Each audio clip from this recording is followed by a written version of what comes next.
이번 영상에는 리딩 지저스 2권의 네 번째 수업을 담았습니다. 오늘은 열왕기 상하를 통해 이스라엘의 분열의 역사와 그 가운데 활동한 선지자들의 모습을 살펴보며 신실함 가운데 역사를 주관하시는 하나님을 만나보겠습니다. 열왕기서는 사무엘서와 여러 면에서 대조됩니다. 사무엘서가 실로에 있는 성소의 쇠퇴 이야기로 시작해 예루살렘 성전 건축을 준비하는 이야기로 끝난다면 열왕기서는 성전을 건축하는 이야기로 시작해서 성전이 쇠퇴하고 붕괴하는 이야기로 끝납니다. 사무엘서가 왕이 없었던 사사시대 말기에서 시작해서 다윗 왕의 통치 이야기로 끝난다면 열왕기서는 지혜의 왕 솔로몬의 통치로 시작해서 이스라엘 백성이 왕을 잃고 포로로 끌려가는 이야기로 끝납니다. 하나님께서는 사무엘서에서 다윗의 집을 영원히 견고하게 하신다고 약속하셨습니다. 그런데 열왕기서에서는 그 왕국이 분열되고 무너지는 이야기가 펼쳐집니다. 그렇다면 하나님께서 다윗과 세우신 언약은 어떻게 된 것일까요? 다윗에 이은 이스라엘 왕들이 범죄했기 때문에 하나님의 언약이 파기된 것일까요? 이스라엘이 맞은 이 비참한 상황을 우리는 어떻게 이해해야 할까요?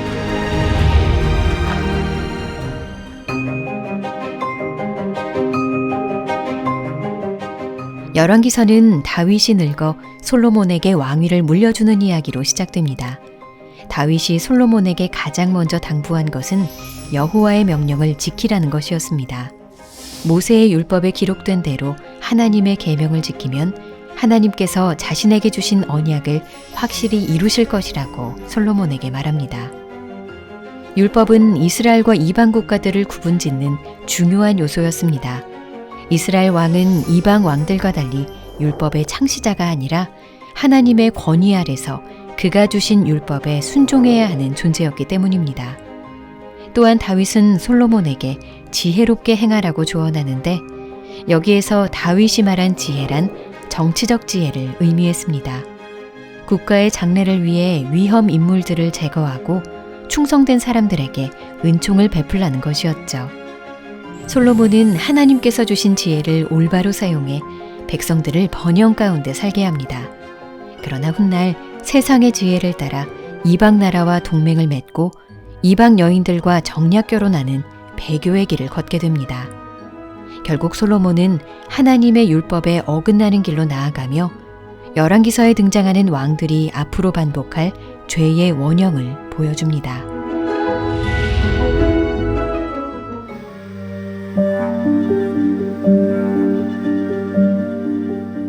솔로몬의 이야기에서 성전 건축은 중요한 주제입니다. 하나님 임재의 상징인 성막이 솔로몬이 건축한 성전으로 대체되기 때문입니다. 성막과 성전의 가장 큰 차이점은 그것이 이동식 성소인가 고정된 성소인가 하는 것입니다. 출애굽 시대부터 다윗 시대까지 이스라엘 백성들은 안식을 누릴 수 없었고 하나님의 거처 또한 영구적인 건물이 될 수 없었습니다.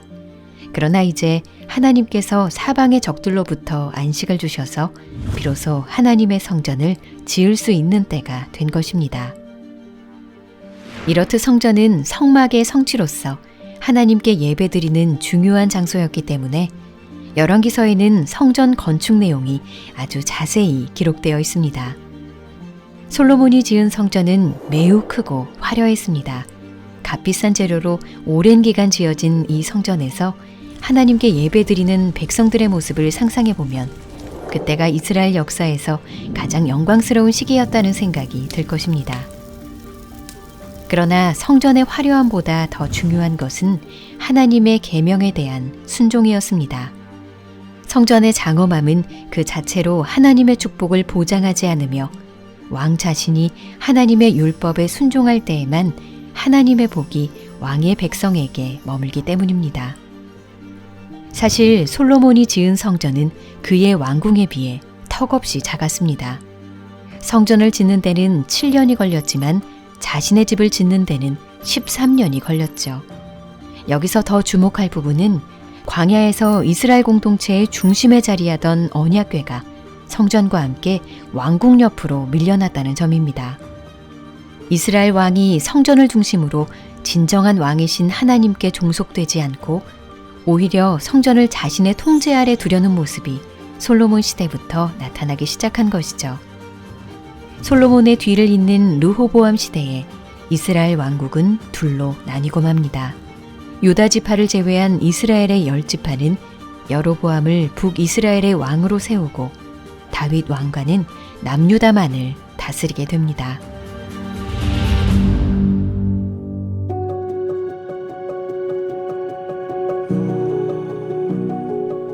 이스라엘과 유다 왕들의 배교는 백성들을 하나님에게서 멀어지게 했습니다. 이에 하나님께서는 선지자들을 보내십니다. 선지자들을 통해 반드시 성취될 당신의 말씀을 선포하려 하신 것입니다. 엘리야 선지자는 이스라엘이 바알과 아세라 숭배로 타락한 상황에서 하나님의 뜻을 위해 강력하게 쓰임받습니다. 열왕기서에 등장하는 또 다른 대표적인 선지자는 엘리사입니다.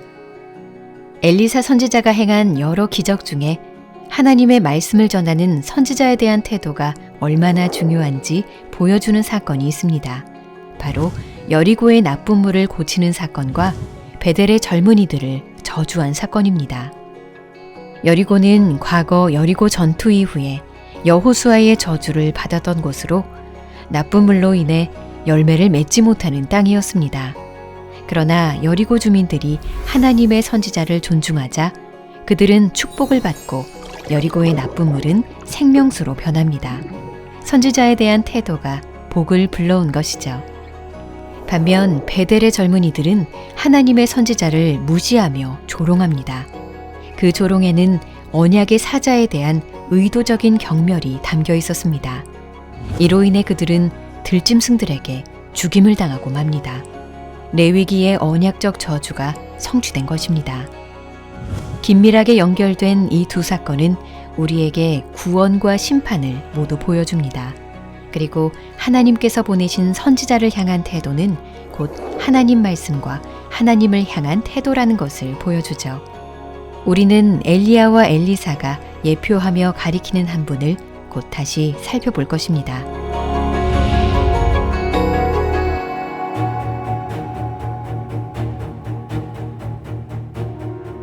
북왕국 이스라엘은 아수르에 의해 멸망합니다. 계속된 반역으로 북이스라엘의 왕이 바뀌는 동안 아수르는 군사력을 확장해가며 북이스라엘을 침략하고 점령하게 됩니다. 비슷한 시기 남유다 왕국은 자발적으로 아수르의 봉신국이 됩니다. 아람의 침략으로부터 나라를 보호하기 위해 내린 선택이었지만 이 선택은 남왕국이 여호와보다 아수르를 더 의지한다는 의미였습니다. 이것은 남왕국의 비참한 결과를 초래합니다. 유다가 아수르의 정복 대상이 되고 만 것입니다. 남왕국의 전체 역사는 북왕국에 비해 조금은 나은 면모가 있었습니다. 적어도 지속적인 배교의 역사는 아니었고 북왕국에 비해 선지자들의 목소리를 잘 수용했으며 선하고 훌륭한 왕들도 존재했기 때문입니다. 그 왕들이 바로 열왕기서 후반부에 등장하는 히스기야와 요시야입니다. 이들은 이스라엘의 예배를 개혁하고 하나님을 의지했던 선한 왕들로 평가됩니다. 그러나 이 선한 왕들조차 백성에게 임하는 하나님의 진노를 막을 수는 없었습니다. 땅은 죄악으로 인해 심각하게 더럽혀진 상태였고 하나님께서는 더 이상 백성들 가운데 머무실 수 없었습니다. 결국 남유다 왕국은 바벨론 느부갓네살의 손에 함락되고 치욕스러운 유배기를 맞게 됩니다. 그리고 모든 것이 끝난 암흑과 같은 시기가 시작되죠. 하지만 우리는 열왕기야 마지막 장에서 소망의 빛을 발견합니다. 포로로 잡혀간 여호야긴 왕이 바벨론 왕의 식탁에 함께 앉아있는 모습은 다윗 왕가의 희망의 끈이 남아있음을 암시하기 때문입니다.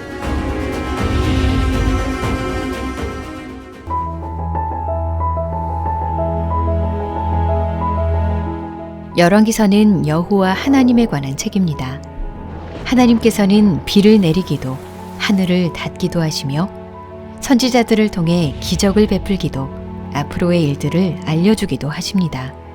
또한 하나님은 죄악을 심판하시는 분이시기에 열왕기서의 악행자들은 비참한 결과를 맞습니다.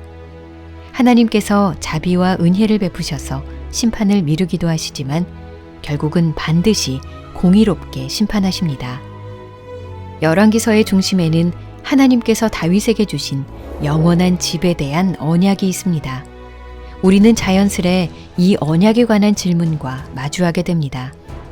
다윗에게 주신 영원한 왕가에 대한 언약은 그 후손이 어떤 범죄를 저질러도 무조건적으로 성취되는 약속일까요? 아니면 그 후손이 여호와께 순종할 때에만 성취되는 조건적인 언약일까요? 궁극적으로 하나님의 언약이 인간의 범죄를 덮어주게 될까요? 아니면 인간의 범죄가 그 언약을 파기하게 될까요? 유배기를 살던 사람들은 자신들의 상황을 보며 자문했을 것입니다. 이것이 정말 전부인가? 이제는 다 끝인가? 이에 대한 성경의 대답은 아직 희망이 있다는 것입니다. 여호야긴이 여전히 살아남아 바벨론 왕의 호의를 누리고 있습니다. 하나님께서 다윗 왕가에 대한 약속을 잊지 않으셨기에 미래의 소망이 여전히 빛나고 있는 것입니다. 하나님께서는 언약을 파기한 자들을 심판하시지만 동시에 불성실한 백성들과의 약속을 여전히 신실하게 지키실 것입니다.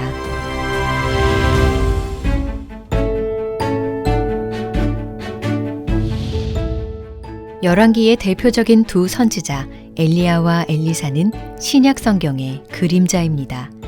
우선 엘리야는 변화산에서 모세와 함께 등장합니다. 모세와 엘리야는 각각 구약의 율법과 선지자를 대표하죠. 시내산에서 구름 가운데 하나님을 만났던 이 두 사람은 변화산에서 자신들이 예표했던 예수님을 만납니다. 물론 엘리야와 더 직접적으로 연관되는 인물은 세례 요한입니다. 세례 요한은 엘리야를 연상시키는 복장으로 예수님의 길을 예비합니다. 세례 요한을 통해 엘리야의 역할이 성취되었다면 예수님의 오심을 통해 엘리사의 역할이 성취됩니다. 엘리사가 나아만을 고쳐줬듯 예수님은 나병 환자를 고치셨고 엘리사가 여리고의 나쁜 물을 좋은 물로 바꾼 것처럼 예수님은 물을 변화시켜 더 좋은 것으로 만드셨습니다. 예수님은 죽은 자를 살리기도 하고 적은 양식으로 많은 사람을 먹이기도 하시며 눈을 멀게도 하시고 보게도 하셨습니다. 우리는 이제 엘리야와 엘리사가 그림자로 예표했던 바로 그 예수님의 은혜 안에 살고 있습니다.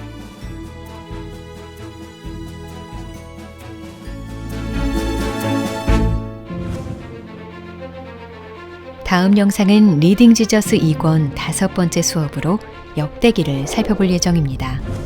역대기에서 많은 부분을 차지하는 족보들의 신학적 의미를 이해하고 포로로 끌려갔다 귀향한 이스라엘 백성에게 전해지는 회복의 메시지를 듣는 시간이 될 것입니다.